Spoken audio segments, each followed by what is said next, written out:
Hello friends, welcome to MPC trick channel. मी Ajay Kumar Gosavi. Combine पूर्व 2020 याच्यासाठी उपयुक्त असणाऱ्या सराव प्रश्नसंच ही सिरीज आपण सुरू केली होती. त्यामध्ये पुढचा भाग असणार आहे. या भागामध्ये तुम्हाला प्रत्येक प्रश्नाचं संदर्भ असे स्पष्टीकरण दिलं जाईल. या सेशनमध्ये सायन्सचे प्रश्न थोडेसे जास्त असतील. ओके, विज्ञानावर थोडेसे प्रश्नांचा आढावा जास्त असेल, हे लक्षात घ्या. ओके, दुसरं म्हणजे तुम्ही जर माझ्या चॅनलला सबस्क्राईब केलं नसेल तर नक्की सबस्क्राईब करा. अनअकॅडमी ॲप जर तुम्ही डाउनलोड केलं नसेल तर नक्की ॲप डाउनलोड करा, कारण अनअकॅडमीवर सुद्धा माझे लाईव्ह क्लासेस तिथं होत असतात. तुम्हाला त्याचा फायदा असतो. ते सुद्धा फ्रीमध्ये क्लासेस होत आहेत, तुम्ही जॉईन करू शकता. किंवा अनअकॅडमीवर तुम्हाला ना ज्या फ्री टेस्ट आहेत त्या टेस्ट सिरीज सुद्धा देता येईल. टेस्ट सिरीज म्हणजे कसं, तर तुम्ही जर त्यामध्ये बघितलं तर संयुक्त गट व पूर्व चॅम्पियनशिप टेस्ट म्हणून आहे, जी 21 मार्चला होणार आहे. किंवा राज्यसेवा इंटिग्रेटेड स्कॉलरशिप टेस्ट, जी 14 मार्चला होणार आहे. किंवा एमपीएससी प्रिलिम मॉक टेस्ट आहे, तर ती 22 मार्चला संपते, तर ती तुम्ही देऊ शकता. किंवा गट व इंटिग्रेटेड स्कॉलरशिप टेस्ट, अशा वेगवेगळ्या टेस्ट आहेत त्या तुम्ही देऊ शकता. लाईव्ह लेक्चर बघू शकता. प्रत्येक लेक्चरची पीडीएफ त्या लेक्चरवर क्लिक केल्यानंतर खाली तुम्हाला ऑप्शनमध्ये डाउनलोड करता येईल. तर तुम्हाला अनअकॅडमी हे ॲप डाउनलोड करावं लागेल. ओके, अनअकॅडमीमध्ये तुम्हाला फ्री प्लस पेड क्लासेस पण आहेत, ते तुम्ही जॉईन करू शकता. तर अनअकॅडमीवर बरेचसे क्लासेस किंवा बरेचसे टेस्ट होतात, तर तुम्ही तिथं नक्की जॉईन करा. ओके, अनअकॅडमी हे ॲप. तर आज आपण वेळ न दौडता काय करूया, आपल्या लेक्चरला सुरुवात करूया.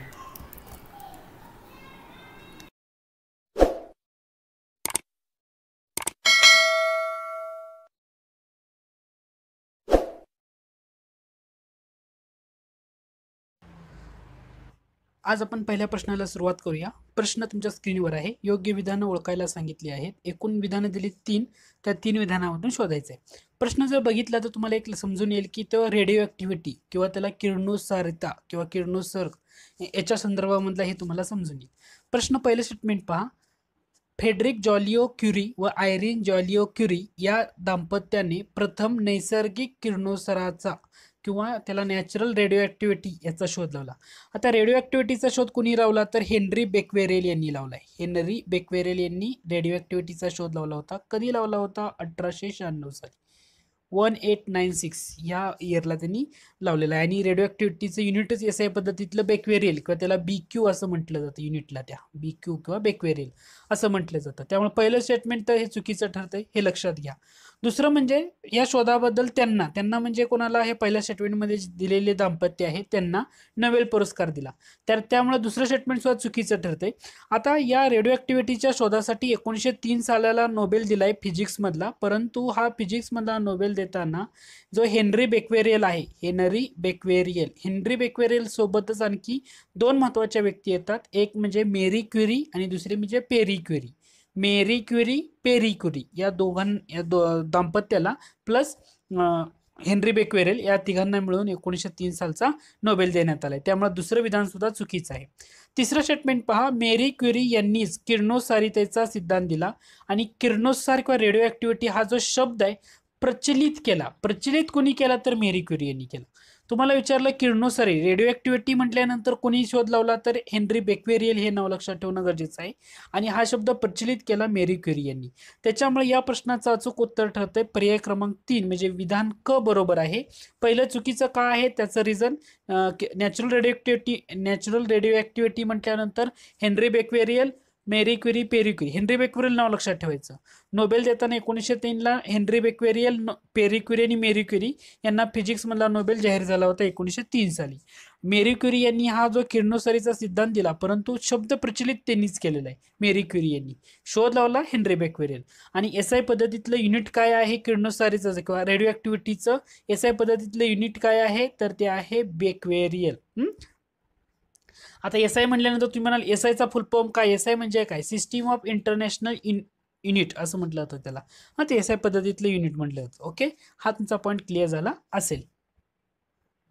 त्यानंतर पुढचा प्रश्न तुमच्या स्क्रीनवर आहे. तो म्हणजे एका क्लोरीनचा अणू साधारणतः किती ओझोनच्या कणांचा ऱ्हास किंवा डिप्लेशन करतो? तर त्याचं उत्तर आहे 1 लाख. 1 लाख मॉलिक्यूल. ओके, एक क्लोरीनचा अणू साधारणतः ओझोनच्या किती कणांचा ऱ्हास करतो? तर 1 लाख. जरूर लक्षात ठेवा, एक फॅक्ट म्हणून तुम्हाला लक्षात ठेवणं गरजेचं आहे. दुसरी गोष्ट लक्षात घ्या, हे जे प्रश्न घेतलेत मी, तर ते डेक्कन IAS यांची जे टेस्ट सिरीज आहे 2019ची, त्यातले जे महत्त्वाचे प्रश्न, म्हणजे सगळेच प्रश्न आपण त्यातले कव्हर करत नाही, जे महत्त्वाचे आणि आपल्या परीक्षेच्या दृष्टीने इम्पॉर्टंट आहेत ना, तर त्यामधून मी प्रश्न घेतलेले आहेत. आता पुढचा प्रश्न पहा. प्रश्न आहे, थायरॉक्सिनच्या कमतरतेमुळे प्रौढ व्यक्तीमध्ये पुढीलपैकी कोणता आजार दिसून येतो? थायरॉक्सिनच्या कमतरतेमुळे म्हटले आणि प्रौढ व्यक्तीमध्ये, तर तो येतो मायक्सोएडेमा हा रोग त्यांच्यामध्ये दिसून येतो. आता दुसरं जे क्रेटिनिझम पहिला ऑप्शन दिलेलं आहे, उत्तर काय? पर्याय क्रमांक 2 तुमचं उत्तर असणार आहे. आता याच्यामध्ये ना आणखी काही ऑप्शन दिलेले आहेत, म्हणजे क्रेटिनिझम दिले. क्रेटिनिझमला आपण काय म्हणतो, तर तो हायपोथायरॉइडिझम आहे, पण कुठला? कंजेन्शियल थायरॉइडिझम असं म्हटलं जातं. ह्याच्यामध्ये काय होतं सांगतो तुम्हाला, जे न्यूरोटिकल फंक्शन्स असतील किंवा ग्रोथ असेल हे कमी होते, किंवा फिजिकल डिस्टॉर्शन्स, म्हणजे काही बालकांमध्ये ना तुम्हाला खूप लहान असणारी बालकं दिसतात, तर क्रेटिनिझमच्या रोगामध्ये असं दिसून येतात बरेचसे त्याच्यामधले सिम्पटम्स. ओके, तर तुम्हाला लक्षात काय, डायबिटीस तुम्हाला समजते, तर तुम्हाला लक्षात काय ठेवायचं की थायरॉक्सिनच्या कमतरतेमुळे प्रौढ व्यक्तीमध्ये कोणता आजार दिसून येतो, तर मायक्सोएडेमा हा रोग दिसून येतो. ओके, आजार दिसून येतो मायक्सोएडेमा. त्यामुळे आपलं उत्तर असणार आहे पर्याय क्रमांक 2 हे अचूक उत्तर आहे. त्यानंतर या ऑप्शनमध्ये तुम्हाला चौथा एक पर्याय दिलेला आहे, ते कुशिंग्स डिसीज असं म्हटलेलं आहे. आता कुशिंग डिसीज म्हणजे काय असतं, तर एक सिरियस कंडिशन आहे अशी की ज्याच्यामध्ये एक्सेस ऑफ जो स्टेरॉइड हार्मोन आहे cortisol is in the blood level is caused by the जे आपले ACTH हार्मोन म्हणतो आपण, ACTH हार्मोन, हे तुम्ही आता वाचलं असेल बऱ्याच ठिकाणी सायन्समध्ये. त्या ACTH हार्मोनच्या लेवलमुळे हे काय होतं, ब्लड लेवलमध्ये आपलं काय होतं, तर ते एक्सेस ऑफ स्टेरॉइड हार्मोन वाढलेलं असतं. अशा प्रकारे डिसीज आहे.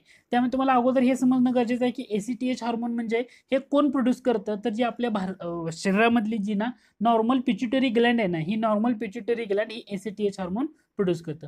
तर डिटेलमध्ये आपण जास्त काही जात नाही, फक्त एवढं लक्षात घ्या, थायरॉक्सिनच्या कमतरतेमुळे प्रौढ व्यक्तीमध्ये कोणता आजार दिसून येतात, तर त्याच्यामध्ये मायक्सोएडेमा हा आजार दिसून येतो.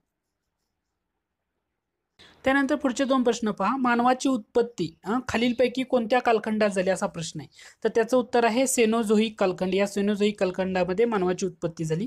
सिंपलसा प्रश्न आहे. त्याच्यानंतर पुढचा एक आजार दिलाय तो म्हणजे हिमोफिलिया या अनुवांशिक आजारामध्ये काय होतं, तर रक्त जे असतं ना ते लवकर गोठत नाही, किंवा ते फेल्स टू क्लॉट.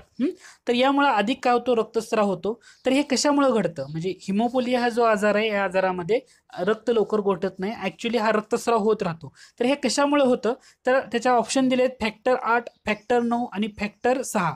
तर कोणतं आहे, त्याचं उत्तर आहे पर्याय क्रमांक 4 वरीलपैकी दोन्ही, म्हणजे 2 जे पहिले आहेत फॅक्टर 8 आणि फॅक्टर 9 याच्यामुळे काय होतं, याच्या कमतरतेमुळे हिमोफिलिया हा रोग होतो. परीक्षेसाठी तुम्हाला हे लक्षात काय ठेवायचं, तर हिमोफिलिया हा रोगामध्ये काय होतं, तर रक्त गोठत नाही, हे लक्षात ठेवायचं पहिल्यांदा. आणि फॅक्टर 8 आणि फॅक्टर 9 यांच्या कमतरतेमुळे हा आजार होतो. त्यानंतर पुढचा प्रश्न आहे, एका मिनिटाला हृदयाचे किती ठोके होतात हे मोजण्यासाठी हाताच्या मनगटाजवळ रिस्टचा वापर डॉक्टर करतात. तर ते कशाचा वापर केला जातो, रिस्टच्या जवळ असणाऱ्या कोणत्या आर्टरीचा, वेनचा केला जातो का आर्टरीचा केला जातो, हे तुम्हाला द्यायचं आहे. रेडियल वेन, ब्रॅकियल आर्टरी, ब्रॅकियल वेन का रेडियल आर्टरी, असं 4 ऑप्शन दिलेले आहेत. तर याचं उत्तर आहे ते म्हणजे रॅडियल आर्टरी. हे लक्षात घ्या, रॅडियल आर्टरीचा वापर केला जातो, हे लक्षात ठेवा, पॉईंट महत्वाचा आहे. एका मिनिटाला हृदयाचे किती ठोके होतात हे मोजण्यासाठी जे हाताच्या मनगटाजवळ असणारं रॅडियल आर्टरी आहे याचा त्यासाठी डॉक्टर वापर करतात. पुढचे एकदम सिंपल आणि स्ट्रेट फॉरवर्ड असणारे प्रश्न. पहिला प्रश्न आहे तो म्हणजे DNA च्या खालीलपैकी कोणत्या धाग्यावर mRNA ची निर्मिती होते, तर तो धागा आहे 3S1 1S5 असं तुम्ही म्हणतात, 3 to 5, हे लक्षात ठेवा हा धागा. त्याच्यानंतर एक महत्त्वाचा प्रश्न आहे फॅक्च्युअल टाईप, तो म्हणजे रिकॉम्बिनंट DNA तंत्रज्ञान सर्वप्रथम कोणत्या शास्त्रज्ञानं दिलं, रिकॉम्बिनंट DNA तंत्रज्ञान, तर ते दिले पीटर लोबान यांनी. काय सायंटिस्टचं नाव आहे, पीटर लोबान या शास्त्रज्ञाने रिकॉम्बिनंट DNA हे तंत्रज्ञान दिले. आता ज्यांना रिकॉम्बिनंट DNA एक्झॅक्टली काय हे माहीत नसेल, तर त्यांनी ना तुम्ही युट्यूबवर सर्च करू शकता, त्याचे बरेचसे व्हिडिओ तुम्हाला पाहायला मिळतील. त्यानंतर पुढचा प्रश्न आहे की जो स्टेट बोर्डवर आधारित असणारा प्रश्न आहे, स्टेट बोर्डमध्ये याचं बरंचसं सारांश दिलेलं आहे, हे सुद्धा स्टेट बोर्डवर होतंच. कॅपिया अराबिका या फळापासून कोणत्या सूक्ष्मजीवाच्या सहभागाने कॉफी या पेयाच्या बिया वेगळ्या केल्या जातात, तर तो कोणता सूक्ष्मजीव आहे? सूक्ष्मजीवाचा जो चॅप्टर आहे आपल्या स्टेट बोर्डमध्ये पहा, 9वी 10वी मध्ये आहे तो. तर त्याचं उत्तर आहे लॅक्टोबॅसिलस ब्रुईस. काय नाव आहे? लॅक्टोबॅसिलस ब्रुईस. तर कॅपिया अरेबिका या फळापासून, हे फळ आहे, या फळापासून जो लॅक्टोबॅसिलस ब्रुईस हा जो सूक्ष्मजीव आहे, या सूक्ष्मजीवाच्या सहभागामधून कॉपिया पेय, या कॉपिया पेयाच्या बिया वेगळ्या केल्या जातात. खूप महत्वाचा पॉईंट आहे, स्टेट बोर्डवर असल्यामुळं तुम्हाला ते लक्षात तसंच ठेवावं लागेल. लॅक्टोबॅसिलस ब्रुईस. 3 गोष्टी लक्षात ठेवायचं. कॉफी म्हटलं का कुठला सूक्ष्मजीव? लॅक्टोबॅसिलस ब्रुईस हे लक्षात ठेवा. आणि कॅपिया अराबिका, कॉफीमध्ये कॅपिया असं 2 वर्ड असल्यामुळे तुम्हाला ते लगेच समजून जाईल. परंतु कॉफी हे पेय म्हटल्यानंतर सूक्ष्मजीव कोणता? तर लॅक्टोबॅसिलस ब्रुईस, एवढं लक्षात ठेवा. त्यानंतर आपला पुढचा प्रश्न आहे तो म्हणजे भूकंप मापनाच्या मार्कोली श्रेणी यामध्ये पुढीलपैकी कोणत्या बाबीचा विचार केला जातो? आता भूकंपाच्या रिलेटेड 2 श्रेणी असतात. एक असतं रिश्टर स्केल आणि दुसरं असतं मार्केली श्रेणी. हे जे मार्केली श्रेणी असतं ना, ह्याचं मी तुम्हाला सांगतो एक्झॅक्टली. तर ह्याच्यामध्ये तुम्हाला त्या प्राथमिक लहरी असेल किंवा द्वितीय लहरी असेल यांचे कसे आकडेवारी ते सुद्धा दिले जात नाही, किंवा तुमचं जे हायपोसेंटर किंवा त्याला आपण भूकंप नाभी म्हणतो याच्याबद्दल सुद्धा काही माहिती या मार्कोली स्केलमधून कळत नाही. मार्कोली स्केलचा उपयोग कशासाठी होतो? तर भूकंपामुळे झालेला जो विनाश आहे त्याच्यासाठी या मार्कोली स्केलचा उपयोग केला जातो. त्याचबरोबर हा जो भूकंप आहे, हा भूकंप कोणाकोणाला कसा जाणवला याची तथ्य सुद्धा तुम्हाला या मार्कोली स्केलमधून कळतात. त्यामुळे याचं जर उत्तर तुम्ही बघितलं भूकंप मापनाच्या मार्कोली श्रेणीमध्ये, तर पहिलं आणि दुसरं डेफिनेटली येत नाही. भूकंपामुळे झालेला विनाश काय किंवा भूकंप कोणाकोणाला कसा जाणवला याची तथ्य या मार्कोली स्केलमधून तुम्हाला कळतात. 2 स्केल असतात. रिश्टर स्केल म्हणजे रिश्टर स्केल जेवढा जास्त असतो तेवढा तुम्हाला भूकंप जास्त झाला असं म्हणतो. रिश्टर स्केलमध्ये त्याचं मापन केलं जातं. परंतु मार्कोली स्केलमध्ये काय केलं जातं? तर त्या भूकंपामुळे झालेला विनाश आणि तो भूकंप कोणाकोणाला कसा जाणवला याची तथ्य या मार्कोली स्केलमधून कन्सिडर केली जातात.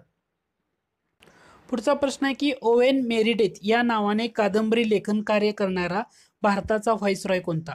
ओवेन मेरिडिथ असं म्हटलेलं आहे. तर तो आहे लॉर्ड लिटन. लॉर्ड लिटन या तो कादंबरी पण लिहित होता.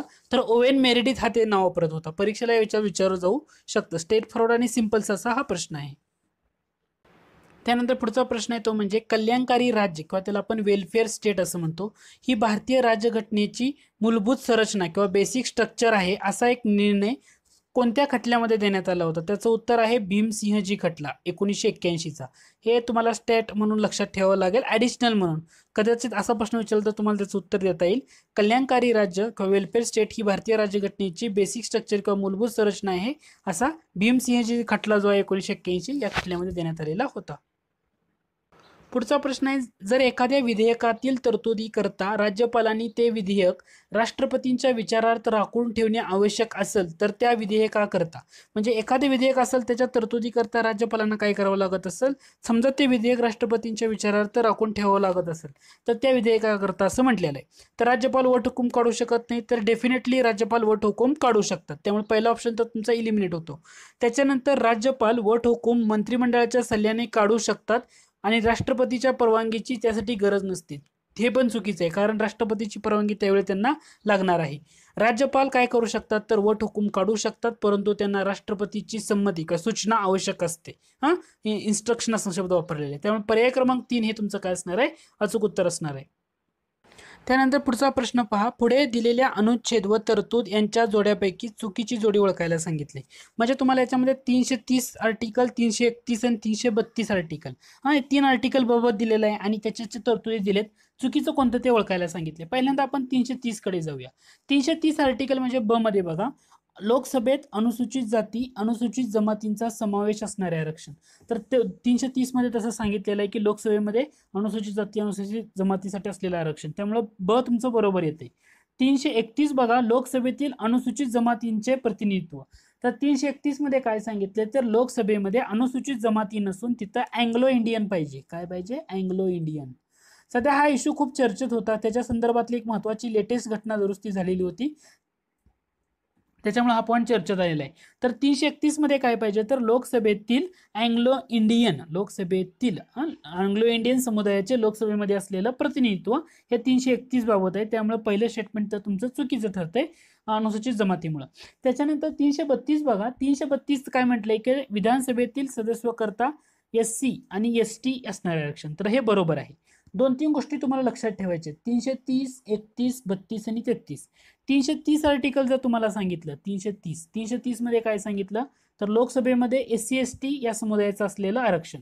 331 लोकसभेमधलं अँग्लो इंडियन समुदायाचं आरक्षण. पुन्हा काय ना 332 म्हटल्यानंतर विधानसभा घ्या, विधानसभेमध्ये SC ST साठी असलेलं राखीव जागा किंवा त्यांचं आरक्षण. आणि 333 मध्ये विधानसभेमध्ये अँग्लो इंडियन साठी असलेलं आरक्षण. म्हणजे 330, 31 पहिला गट, 32, 33 दुसरा गट. पहिलं 30, 31 असेल तर ते लोकसभेसाठी, आणि फक्त लोकसभेच्या जागी विधानसभा शब्द टाकायचा 332, 333 साठी. ओके, हा एक महत्वाचा पॉईंट आहे की ह्या तुम्हाला समजणं गरजेचं आहे. तर याचं उत्तर काय असणार आहे, विचारलंय काय चुकीचं कोणतं, तर एकच चुकीचं आहे, अचुकीचं. का चुकीचं आहे, तर इथं अनुसूचित जमातीच्या ऐवजी अँग्लो इंडियन हा शब्द पाहिजे होता, म्हणजे ते उत्तर बरोबर ठरलं असतं. पुढचा प्रश्न पहा, भारताची लोकसंख्या 100 कोटी झाली त्या दिवशी म्हणजे डॅश डॅश रोजी राष्ट्रीय लोकसंख्या आयोगाची स्थापना झाली.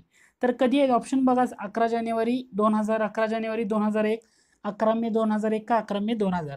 तर याचं उत्तर आहे पर्याय क्रमांक 4, 11 मे 2000 रोजी भारताची लोकसंख्या 100 कोटी झाली होती आणि त्याच दिवशी राष्ट्रीय लोकसंख्या आयोगाची स्थापना झालेली आहे. हा पॉईंट तुम्हाला दोन्ही गोष्टींनी रिलेट करता येतो. 11 मे 2000 राष्ट्रीय लोकसंख्या आयोगाची स्थापना, भारताची लोकसंख्या 100 कोटी झाली होती.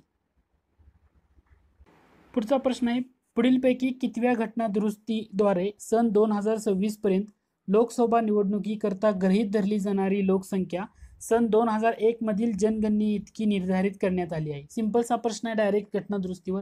त्याचं उत्तर आहे 87वी घटना दुरुस्ती 2003 सालासाठी. पुढचा प्रश्न पहा, पुढे दिलेल्या वर्णनावरून नदी ओळखायची आहे. 4 सेंटेन्स आहेत. पहिला आहे, या नदीचा उगम छोटा नागपूर पठारावर होतो. या नदीला बंगालचे अश्रू असेही म्हटले जाते. भारतातला पहिला बहुउद्देशीय जल प्रकल्प याच नदीवर वसलेला आहे. आणि चौथा आहे, या नदीचं खोरं भारताचं रूर म्हणून ओळखलं जातं. तर त्याच्यामध्ये रामगंगा, क्षोण, कोसी आणि दामोदर दिले. अचूक उत्तर आहे ते म्हणजे दामोदर नदी. लक्षात ठेवायचं, छोटा नागपूर पठार, बंगालचे अश्रू म्हटलं जायचं अगोदर. दुसरं म्हणजे बहुउद्देशीय पहिला प्रकल्प सुद्धा त्याच नदीवर झालेला आहे. आणि भारताचं रूर हे सुद्धा तुम्हाला लक्षात ठेवणं गरजेचं आहे. त्यामुळे दामोदर नदी जरूर लक्षात ठेवा. त्यानंतर पुढचा प्रश्न आहे की जोड्या लावायच्यात, खिंड आणि राज्य दिलेले आहेत. अ गटामध्ये खिंड आहेत, ब गटामध्ये राज्य आहे. आता याच्यामध्ये नथुला जर तुम्ही बघितलं तर लगेच तुम्हाला सिक्कीम लक्षात येतं. म्हणजे ब ला 4 असणारा पर्याय, म्हणजे पहिला ऑप्शन, चौथा ऑप्शन इलिमिनेट होतो, पहिला ऑप्शन इलिमिनेट होतो. म्हणजे इथं ब ला 4 आहे. त्याच्यामुळं पालघाट, आता कॉमन काय येतं, पालघाट आणि केरळ, त्यामुळे पालघाट म्हटल्यानंतर केरळ येणार. आता प्रश्न राहिला शिपकीला आणि बनिहाल. आता शिपकीला म्हटल्यानंतर येते ती हिमाचल प्रदेश, आणि बनिहाल म्हटल्यानंतर येते ते जम्मू काश्मीर. म्हणजे पर्याय क्रमांक 2 हे तुमचं काय असणार आहे, अचूक उत्तर असणार आहे. ओके, म्हणजे तुम्हाला परत एकदा सांगतो, शिपकीला हिमाचल प्रदेश, नथुला सिक्कीम, बनिहाल म्हटले जम्मू काश्मीर, पालघाट केरळ. ओके, त्यामुळे पर्याय क्रमांक 2 हे तुमचं काय असणार आहे, अचूक उत्तर. टॅकल कसा केला ते मी तुम्हाला अगोदर सांगितलं. पुढचा प्रश्न आहे, 1935 साली भारतीय स्वातंत्र्य लढ्यामध्ये बऱ्याच महत्वाच्या घडामोडी घडल्या. याच वर्षी भारतीय राष्ट्रीय सभेच्या स्थापनेला 50 वर्ष पूर्ण झाली. त्या निमित्तानं history of Indian National Congress, आता ह्याला तुम्ही हायलाइट करू शकता, history of Indian National Congress हा ग्रंथ लिहिला गेला. तर हा ग्रंथ लिहिण्याचं कार्य खालीलपैकी कोणी केलं, तर त्याचं उत्तर आहे पट्टाभी सीतारामय्या. हे नाव लक्षात ठेवायचं. पट्टाभी सीतारामय्या म्हटल्यानंतर history of Indian National Congress, कारण 1935 साली 50 वर्ष काँग्रेसला झाली होती, त्यानिमित्तानं हा ग्रंथ लिहिला होता. तर त्या लिहिण्याचं श्रेय जातं त्यांना, Pattabhi Sitaramayya. History of Indian National Congress पाठ करून ठेवा, महत्वाचा पॉईंट आहे IMP. पुढचा प्रश्न आहे तो सुद्धा इंटरेस्टिंग आहे. तो प्रश्न आहे, खालील वर्णन कोणत्या वृत्तपत्राचं आहे ते ओळखा. पहिलं स्टेटमेंट आहे, इंग्रजी आणि मराठी या दोन्ही भाषेमधून ते पत्र निघत असं. दुसरं स्टेटमेंट आहे, 1980च्या दशकातील रखमाबाई खटल्यादरम्यान या पत्राने सनातनी विचारसरणीला पाठिंबा देऊन रखमाबाईच्या मताला विरोध केला होता. तिसरं आहे, या पत्राच्या एका पानावर हायकोर्टाचे निवाडे देण्यात येत असत. आणि चौथं स्टेटमेंट आहे, वीना मंडलिक यांनी या पत्राची स्थापना केली. वीना मंडलिक म्हटल्यानंतर उत्तर काय येतं, नेटिव्ह ओपिनियन. लक्षात ठेवा, हे सुद्धा मी जे अनिल कटारे सरांचं इतिहास बुक आहे त्याच्यावर आपण 400 प्रश्नाची जी MCQ सिरीज घेतली होती, त्याच्यामध्ये यावर सुद्धा एक प्रश्न मी तयार केला होता, तो म्हणजे रखमाबाई खटल्याच्या रिलेटेड. हा खूप महत्वाचा आहे, कारण 1880च्या दशकामध्ये जो रखमाबाईचा खटला झाला होता, तर तेव्हा सनातनी विचारसरणीला पाठिंबा देऊन जो रखमाबाईंचा मत होता त्याला विरोध केला होता नेटिव्ह ओपिनियन या पत्रानं. वीणा मंडलिक यांनी त्याची स्थापना केलेली होती, सुरुवात केली होती. इंग्रजी आणि मराठी दोन्ही भाषेमधून ते वृत्तपत्र निघत होतं. दुसरं म्हणजे हायकोर्टाचे जे न्यायनिवाडे असत ते सुद्धा या पत्रामध्ये एका पानावर दिले जात होते. खूप महत्वाचं म्हणजे खूप महत्वाचं आहे नेटिव्ह ओपिनियन. त्यानंतर पुढचा प्रश्न पहा, न्यूलँडच्या अष्टकांचा नियम हा फक्त डॅश डॅश या मूलद्रव्यांच्या बाबतीत योग्य रीतीने लागू होतो. तर जे हलकी मूलद्रव्ये असतात, लाइटर एलिमेंट, यांच्या बाबतीत तो लागू होतो. सिंपलचा प्रश्न आहे. त्यानंतर पुढचा प्रश्न आहे, हा 11वी बायोलॉजी आय थिंक या पुस्तकावर आधारित आहे. तो प्रश्न म्हणजे आजार दिलेले त्यांचे कारण असलेले विषाणू दिलेत आणि आपल्याला सांगितले की अयोग्य जोडी कोणती ते तुम्हाला ओळखायला सांगितले. अयोग्य जोडी. आता तुम्ही बघा, सर्दी म्हटल्यानंतर रिनो व्हायरस किंवा रायनो व्हायरस असं म्हटलं जातं, तर तो बरोबर आहे. सर्दी हा रायनो व्हायरसमुळे होणारा रोग आहे. त्याच्यानंतर इन्फ्लुएन्झा मायक्सो व्हायरस हा सुद्धा बरोबर आहे. इन्फ्लुएन्झा ऍक्च्युली त्या पुस्तकामध्ये एक चार्ट दिलेला आहे, त्या चार्टमध्ये सगळ्या गोष्टी कव्हर केलेल्या आहेत. तर त्यामुळे इन्फ्लुएन्झा म्हटल्यानंतर मायक्सो व्हायरस हा सुद्धा बरोबर आहे. देवी म्हणजे स्मॉल पॉक्स, तर वॉरियोला व्हायरस हे सुद्धा बरोबर आहे. गलगुंड मम्स म्हटलं जातं त्याला, तो सुद्धा पॅरामायक्सो व्हायरस याच्यामुळे होणारा रोग आहे, तो सुद्धा दिले. आणि मिसल्स म्हणजे गोवर म्हणतो, हा सुद्धा मोर्बिली व्हायरसमुळे होणारा रोग आहे. म्हणजे अयोग्य कोणतं, वरीलपैकी एकही नाही. आता याच्यामध्ये तुम्हाला काय लक्षात ठेवायचं आहे, रिनो व्हायरस सर्दी डेफिनेटली लक्षात ठेवा. दुसरं म्हणजे दोन गोष्टीची तुम्हाला कंपॅरिझन करणं गरजेचं आहे. पहिलं म्हणजे इन्फ्लुएन्झा मायक्सो व्हायरस आणि जो मम्स किंवा आपण गलगंड असं म्हणतो, तर गलगंडसाठी पॅरामायक्सो व्हायरस, मायक्सो व्हायरस आणि पॅरामायक्सो हे दोन तुम्हाला लक्षात ठेवायला सोपं जातं. त्याच्यानंतर देवी स्मॉल पॉक्स, तर त्याला वॉरियोला व्हायरसमुळे होणारा रोग आहे. आणि गोवर जो आहे तर मोर्बिली या व्हायरसमुळे होणारा तो महत्वाचा आजार आहे. तर हे दोन्ही गोष्टी लक्षात ठेवा. का महत्वाचं आहे असं म्हणतोय, सध्या कोरोना विषाणू, त्यामुळे विषाणूच्या संदर्भामध्ये काय काय पॉईंट असतील परीक्षेला विचारलं जाऊ शकेल. ओके, या गोष्टीसाठी तुम्ही नक्की ह्या व्हिडिओला लाईक करू शकता. ओके, विषाणूमुळं, तर त्यामुळे तुम्हाला हे पाचीच्या पाची लक्षात ठेवणं खूप गरजेचं आहे विषाणूच्या प्रादुर्भावामुळे. परत एकदा तुम्ही त्याची स्क्रीनशॉट सुद्धा घेऊ शकता. ओके, सर्दी रायनो व्हायरस, इन्फ्लुएन्झा मायक्सो व्हायरस, देवी किंवा स्मॉल पॉक्स म्हणतो त्याला आपण वॉरियोला व्हायरस, गलगुंड पॅरामायक्सो व्हायरस आणि गोवर मोर्बिली व्हायरस. त्यानंतर पुढचा प्रश्न बघा, काही हार्मोन दिलेत म्हणजे संप्रेरक दिलेत आणि कोणत्या नावाने ते ओळखली जातात ते तुम्हाला शोधायचं आहे.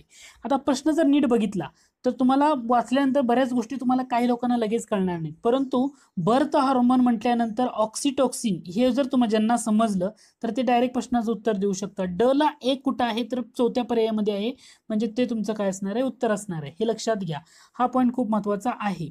पाठ करू शकता तुम्ही. ऑक्सिटॉक्सिन हे जे हार्मोन आहे त्याला बर्थ हार्मोन असं म्हटलं जातं. त्याच्यानंतर सोमॅटोट्रॉपिक हार्मोन, तो म्हणजे त्याला काय म्हटलं जातं तर ग्रोथ हार्मोन. सोमॅटोट्रॉपिकला काय म्हटलं जातं, ग्रोथ हार्मोन असं म्हटलं जातं. त्याच्यानंतर पुढचं हार्मोन येतं ते म्हणजे लिटोट्रॉपिक हार्मोन. लिटोट्रॉपिक हार्मोनला काय म्हटलं जातं, प्रोलॅक्टिन. आणि त्यानंतर सगळ्यात शेवटी राहिलं ते म्हणजे अँटी डायुरेटिक हार्मोन, ते म्हणजे फॅक्सिप्रोसिन असं म्हटलं होतं. तर तुम्हाला ह्याच्यामध्ये बर्थ हार्मोन कोणतं म्हटलं की ऑक्सिटॉक्सिन हे लक्षात यायला हवं, तर तुम्हाला तो प्रश्न लगेच टॅकल करता आला असता. सोमॅटोस्ट्रॉफिन ग्रोथ हार्मोन आहे, लिटोट्रॉपिक हार्मोन प्रोलॅक्टिन आणि अँटी डायुरेटिक हार्मोन ते कशासाठी आहे तर फॅक्सोप्रेसिन याच्यासाठी. तर हे नाव आहे त्याची, संप्रेरक हार्मोन दिलेले आहेत, त्यांच्या कोणत्या नावाने ओळखले जातात तसं. बर्थ हार्मोन आणि ग्रोथ हार्मोन याच्यामध्ये तुम्हाला काय लक्षात ठेवायचे, काही लक्षात नाही राहिलं तरी हे दोन गोष्टी फक्त तेवढं लक्षात घ्या. बर्थ हार्मोन म्हटलं की ऑक्सिटॉक्सिन आणि ग्रोथ हार्मोन म्हटलं की सोमॅटोस्ट्रॉपिक हार्मोन. एवढं जरी तुम्ही या प्रश्नामधून तुम्ही समजून घेतलं किंवा लक्षात ठेवलं, मोर दॅन इनफ आहे. ओके, आय होप हा तुमचा पॉईंट सुद्धा क्लिअर झाला असेल. त्यानंतर पुढचा प्रश्न पहा, निरोगी प्रौढ व्यक्ती करता रक्तातील साधारण ग्लुकोजचं प्रमाण किती असतं, तर ते असतं 45 ते 95 mg प्रति 100 ml रक्त. ओके, आता ही फॅक्च्युअल आहे, तर ह्याच्यामध्ये तुम्हाला पाठांतरच करणं गरजेचं आहे. किती, 45 ते 95 mg प्रति 100 ml. तर हे निरोगी किंवा प्रौढ व्यक्ती करता रक्तातील साधारण ग्लुकोजचं प्रमाण असतं. त्यानंतर पुढचा प्रश्न आहे तो म्हणजे रटकेज पाऊच. आता रटकेज पाऊच कशाशी निगडीत आहे तर हे पिच्युटरीच्या निगडीत आहे, पियुषिका ग्रंथीच्या रिलेटेड. आता हे काय असतं ना, तर हे तुम्ही नक्की गुगलवर सर्च करा. आता हे तुम्ही एक्सप्लेन करत नाही, फक्त एवढं सांगतो की रटकेज पाऊच हे कशाशी निगडीत आहे म्हटल्यानंतर पिच्युटरी